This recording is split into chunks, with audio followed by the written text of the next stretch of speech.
coming up on this Wednesday edition of Daybreak. The US has reportedly responded positively to South Korea's suggested postponement of Washington's wartime operational control transfer to Seoul by the end of 2015. The nominee to head US Forces Korea says he plans to push ahead with the original schedule. The Cabinet approves legislation that aims to root out corruption by punishing government officials if they're caught accepting bribes or abusing their authority. The bill will be submitted to the National Assembly early next month. Plus, the EU's top diplomat meets ousted Egyptian President Mohamed Morsy, who has been detained since he was overthrown early this month. She says he is in good health and is being treated well. Daybreak begins now.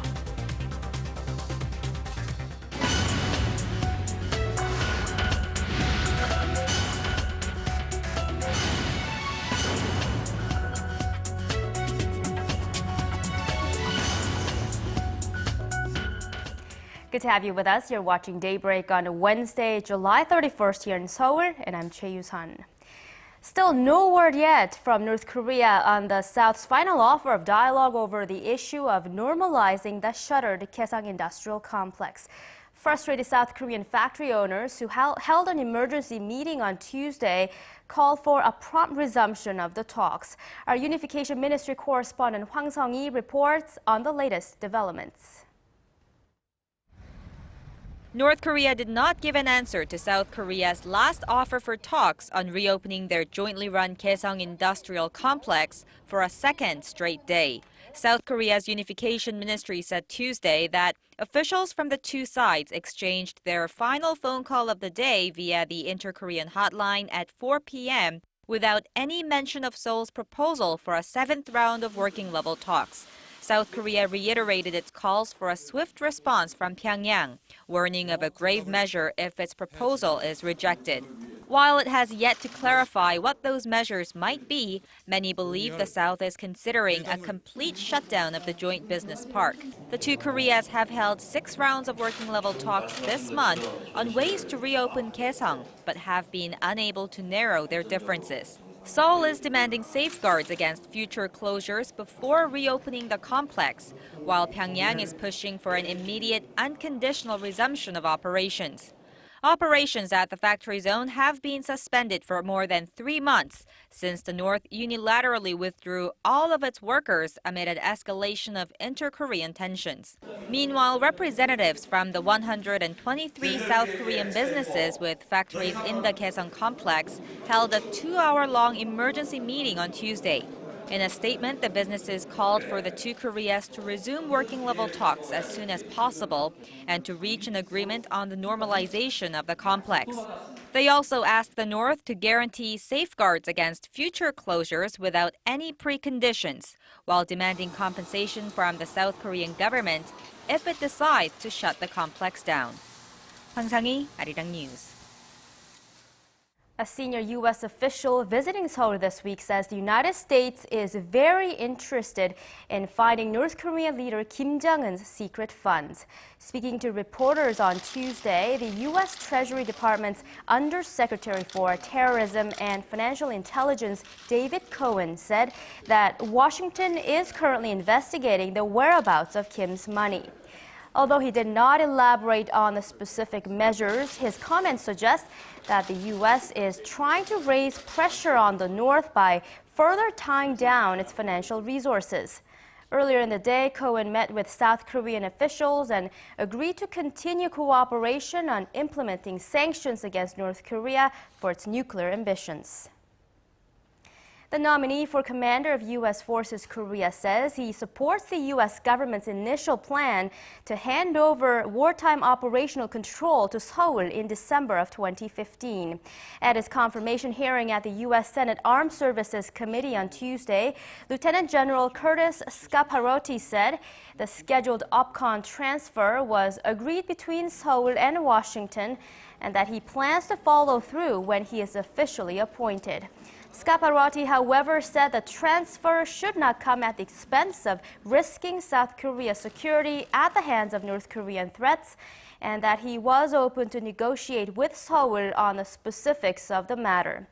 His comments come as Seoul and Washington are discussing a possible delay this week following Seoul's suggestion amid mounting nuclear and missile threats from North Korea.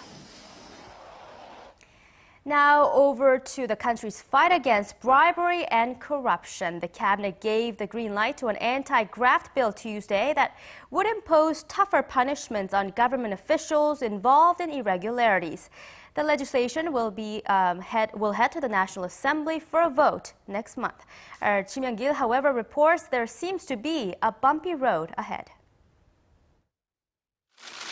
Korea's first anti-corruption bill for government officials was approved by the cabinet on Tuesday. The bill was proposed last year by the former chair of the Anticorruption and Civil Rights Commission, Kim Young-nan. Under the proposed act, public officials who are caught accepting bribes will face up to 3 years in prison and nearly $27,000 in fines. Even officials who take bribes not related to their duties will face fines up to 5 times the amount in kickbacks they received. The bill prohibits making illegal requests of civil servants through middlemen and also cracks down on nepotism in the hiring process of public servants. If any civil servant grants an illegal favor, they will face up to 2 years in prison and nearly $18,000 in fines. The act applies not only to public officials in the administrative and judicial branches, but also lawmakers. The proposed bill, although it aims to stamp out corruption, is not above controversy.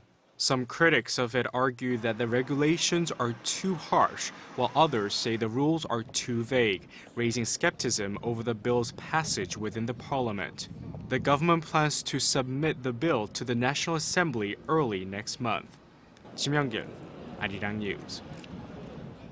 High schools in Korea will begin providing free education from next year, and by 2017, expense-free education will be expanded to all high schools across the country. The move toward free education was one of President Park Geun-hye's key campaign pledges. Aimed at easing the burden of soaring education costs, free education will cover the expenses of admission, tuition, and textbooks. The decision was made by officials at the presidential office and members of the ruling Saenuri Party at the National Assembly on Tuesday.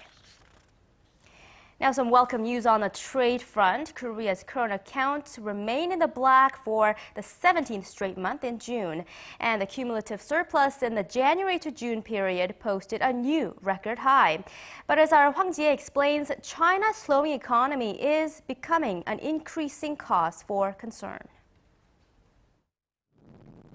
Korea posted a large current account surplus for the 17th straight month in June, and the surplus in the first half of this year set a 6-month record.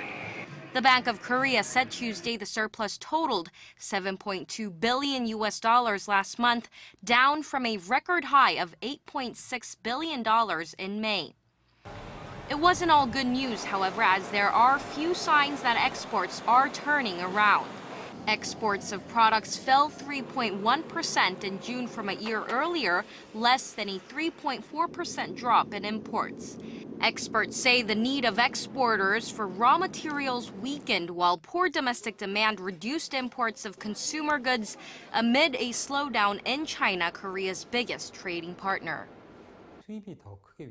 The surplus is a result of imports falling at a faster rate than exports, indicating sluggish domestic demand rather than a sign of economic recovery. The nation's industrial output expanded a mere 0.4% in June from a month earlier, according to Statistics Korea, continuing the trend of slight changes in recent months. The output data came amid the nation's better-than-expected growth of 1.1% in the second quarter of this year from a quarter earlier. This has boosted expectations that the economy could reach the central bank's growth projection of 2.8% for this year.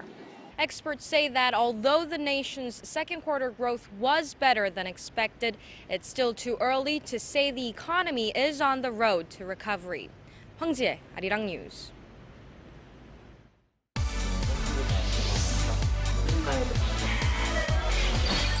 If you want the latest news from Korea and around the world, Return to the negotiation. President Park Geun-hye plans, given the current circumstances. On your way to work or at home, Defense Ministry. The legislature will convene a... tune into Daybreak on Arirang TV. Prime Minister Shinzo Abe said Tuesday. The Japanese government has flatly turned down a ruling by a Korean court that a Japanese firm compensate Koreans who were forced into labor during Japan's colonial rule in the early 20th century. In a response to the Busan High Court's decision Tuesday, Japan's Chief Cabinet Secretary Yoshihide Suga reiterated Tokyo's position that all compensation issues between the two countries were resolved in a bilateral settlement agreement in 1965. Earlier, the Busan court ordered Mitsubishi Heavy Industries to pay 5 Korean victims $71,000 each for forcing them to work in harsh conditions without pay. The ruling follows the Seoul High Court's decision earlier this month that Nippon Steel and Sumitomo Metal Corporation compensate 4 victims by $90,000 each. Taro Aso, Japan's finance minister and one-time prime minister, has come under fire for reckless remarks that refer to the Nazi regime as inspiration for Japan's constitutional revision. According to Kyodo News Agency, Aso suggested in a lecture in Tokyo that Japan study how Weimar Germany's constitution was transformed into the Nazi regime before anybody realized what was happening. His comments stressed Japan's constitutional revision should be done quietly. In response, Seoul's foreign ministry called on Tokyo to be prudent in its words and deeds and to take a humble stance as an invader. Korea's ruling and main opposition parties denounced Aso's remarks as provocations on par with Pyongyang's nuclear threat and asked Japanese leaders not to fantasize about their country's past military imperialism. The European Union's top diplomat met with the ousted Egyptian President Mohamed Morsy late Monday local time amid continued violent clashes between security forces and members of Morsy's Muslim Brotherhood. Speaking to reporters following her 2-hour meeting with Morsy, Catherine Ashton said she held frank, in-depth talks with him and felt confident he was well and had access to the latest developments in Egypt. When asked if she knew where he was being held, Ashton said she didn't know. Monday's meeting was the first time a foreign diplomat has had a face-to-face meeting with Morsy after he was put into detention and replaced by a military-backed interim government. The EU has tried to mediate the political turmoil in Egypt for the past 6 months. Pakistan has a new president. Mamnoon Hussain, a close ally of Prime Minister Nawaz Sharif, has been elected the 12th president of the South Asian nation. Backed by the ruling Pakistan Muslim League N party, Hussain was named to the largely ceremonial post through a vote by lawmakers from both houses of the national parliament and 4 provincial assemblies on Tuesday. The president-elect is a renowned businessman from Karachi. U.S. Army whistleblower Bradley Manning has been found not guilty of aiding the enemy, but he has been convicted of 20 lesser charges. 25-year-old Manning, who was arrested in 2010 for leaking thousands of classified documents onto the internet, was found guilty of espionage, theft, and computer fraud. He could face a maximum of up to 136 years behind bars. Human rights group Amnesty International has argued that the charge of aiding the enemy was not evident in this case due to a lack of evidence that Manning intentionally tried to harm his country. The military judge for Manning's case, Colonel Denise Lind, said she would release a written statement of a ruling at a later date. Manning's sentencing hearing starts on Wednesday. In other news, the largest science exhibition in Korea, the 2013 Korea Science Creativity Festival, kicked off on Tuesday. During the 6-day event, businesses, members of the public, and experts have the chance to try out some amazing inventions that may become everyday devices in the years to come. Our Kim Ji-yeon was there and sent us this report.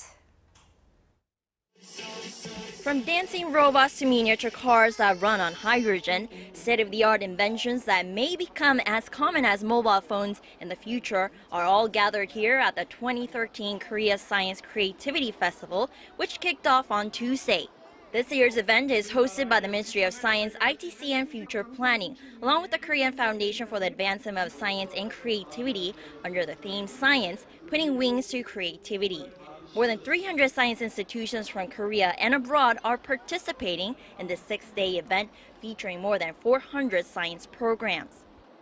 This is the most popular corner at the Science Festival, and they're about to scan me for 3D printing. Like this, experts and members of the public can try their hand on some of the most advanced and promising technology of the 21st century. This is a 3D printer designed by a team of Korean engineers. Kevin Cho, the co-founder of 18 Ventures, claims that this printer is far more advanced in terms of speed, design, and quality compared to others. This 3D printer is up to 10 times faster than other printers because it can go diagonally, while other printers, mostly those made in the U.S., can only move in vertical directions. And speed is a vital part of a printer. The sheer scale of the event underscores President Park Geun-hye's emphasis on creative economy, or the convergence of science and creative ideas. We should expect the science sector to become the driving force behind Korea's engine of growth. The Science Festival is free of charge and runs through Sunday. Kim Ji-yeon, Arirang News, Goyang. Taekwondo has been called the root of the Korean wave that has swept across the globe, with more than 200 countries now active in the sport. In this, the second part of our series in Azerbaijan, our Song Ji-sun tells us how the government there has helped foster the sport and its athletes. Azerbaijan is better known to Korea for its natural resources, but it's got greater connections with Seoul, one of them being the Korean martial art of Taekwondo. Around 2,000 Azerbaijanis are active Taekwondo practitioners around the nation. And Gabala, a mountainous city located 4 hours away from the capital Baku, has extra facilities to help the locals hone their skills. The city of Gabala, a popular tourism destination in Azerbaijan, is turning itself into a Taekwondo hub, attracting prospective athletes from within the region and other parts of the country. The city even has a sport hotel specifically designed to cater to athletes. This unprecedented facility is also home to Azerbaijan's national team.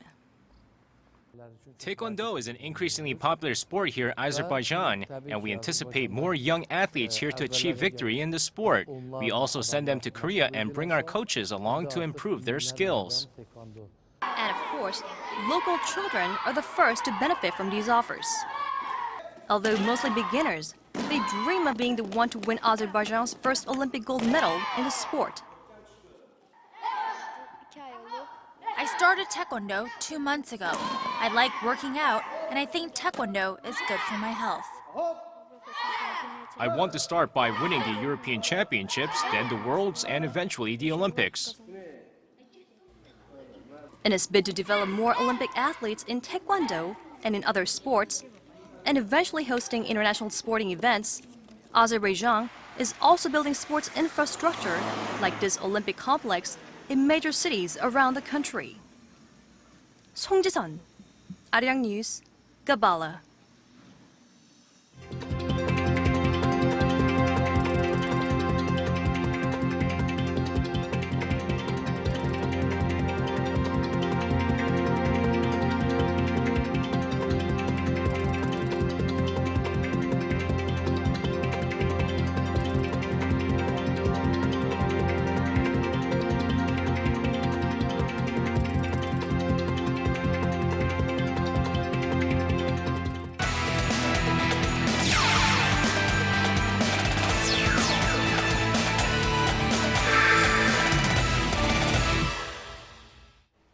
Good morning. The rain was on and off last night, but all 4 KBO games were played, kinda. Let's start off with the first place Samsung Lions, who had a chance to move 3 games clear of second place LG, who were idle. Samsung were visiting Kia in Gwangju, and this is Choi Hyung-woo in the 3rd They say hitters know when they've hit a home run, and I think Che probably knew that this one was gone. 2-run shot, his league-leading 21st of the year, making it 2-2.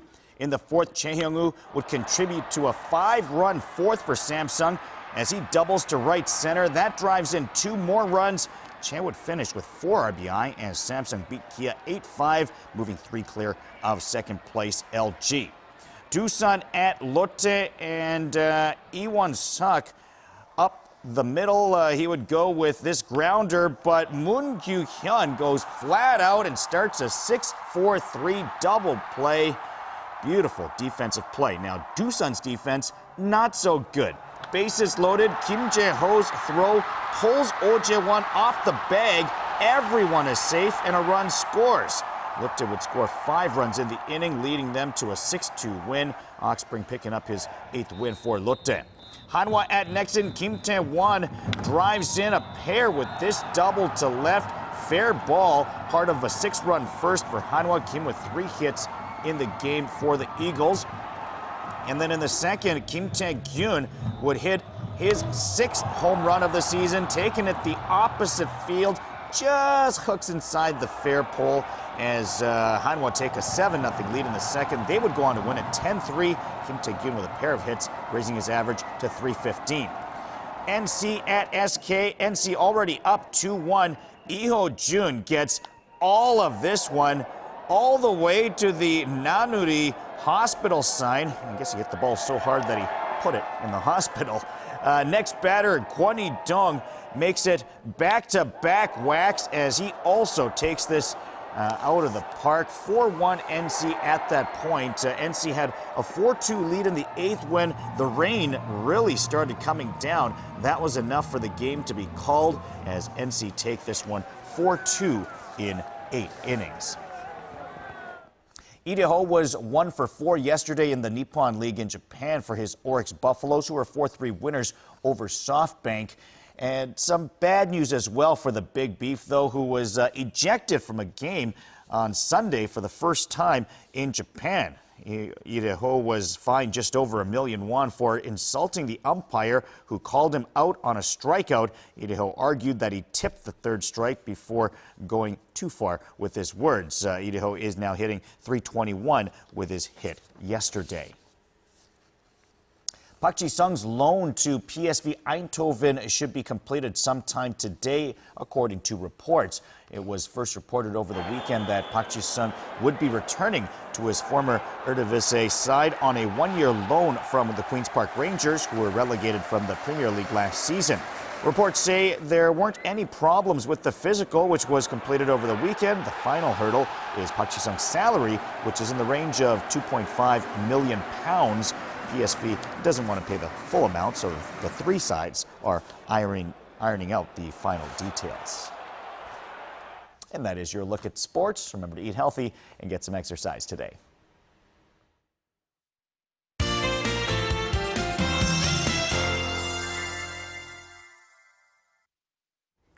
Good morning, I'm Lee Ji-hyun with your latest weather forecast. Well, here in the central region, we are starting the last day of July under cloudy skies with a few showers, but most of the morning rain will be out of the regions by afternoon.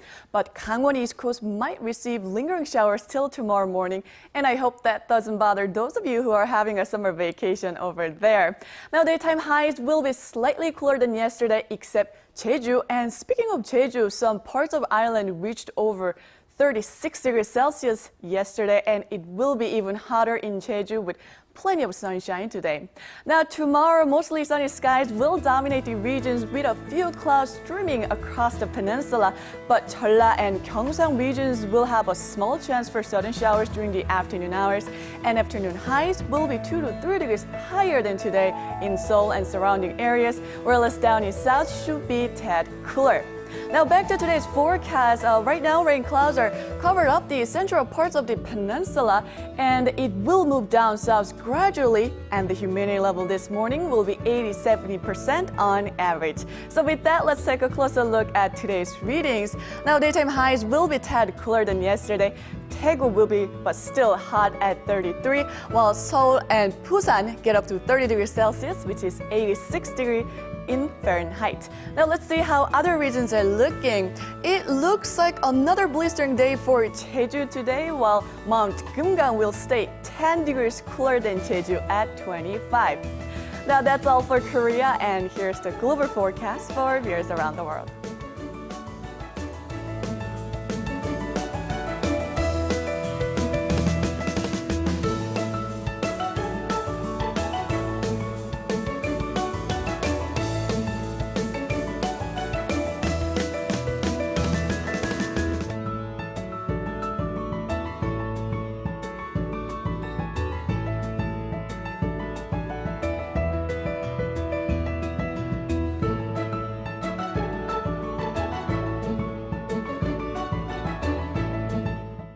That's all for me at this hour. Enjoy your morning commute and have a wonderful Wednesday. Now back to you, Yusan, in the studio. Thank you, Jian. And those are the stories we're following at this hour. Thank you for watching.